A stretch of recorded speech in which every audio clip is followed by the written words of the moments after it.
What made Emmett's story so shocking to me, beyond the gruesomeness, was the fact that many of the locations involved with this case was essentially in my backyard. I lived in a community called Beaufort, which is west of Glendora. Of course, that was the location where one of the defendants lived and where the Conjan fan was taken. And working at a high school, which is only approximately 2 miles away, of course, from where the trial took place, has also continued that stark impact on my life.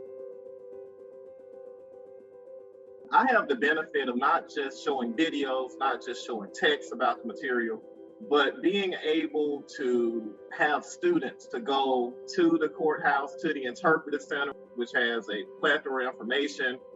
So my students have the benefit of getting information from me, getting information from relatives, and also getting, I guess a more in-depth attachment to this history in terms of being there, being able to touch the history, to even smell the history, if you will.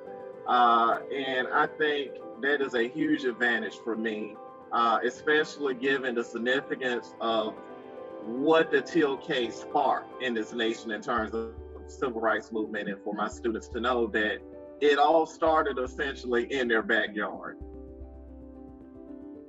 You have to go back and look at history to find the whys as to why things are the way they are.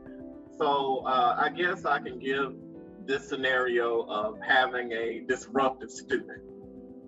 If I don't know that student's background, if I don't care to find out their background, I will never really get to the root cause of why I have behavior issues with that student. Why does that student not try?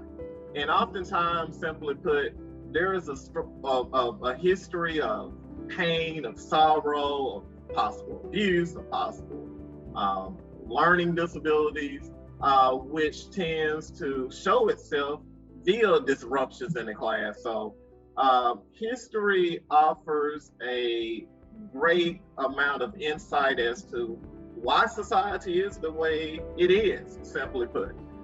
So you can never understand your present if you don't know your past. Our nation and the world sadly has a track record of portraying people of color in a biased or prejudiced fashion, or sometimes it's simply from just a misunderstanding of how our culture really is.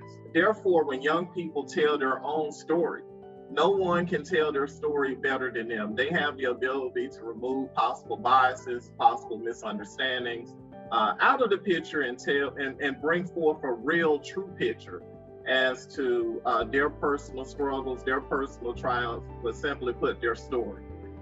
So therefore, I provide opportunities for students to create poems, to create songs, to freely express themselves, the historical topics in which we may be discussing in class, and just let them know that your voice has the power to change the world. Your voice has the power to create possible racial reconciliation, even to this day, by providing the opportunity for people to know your story.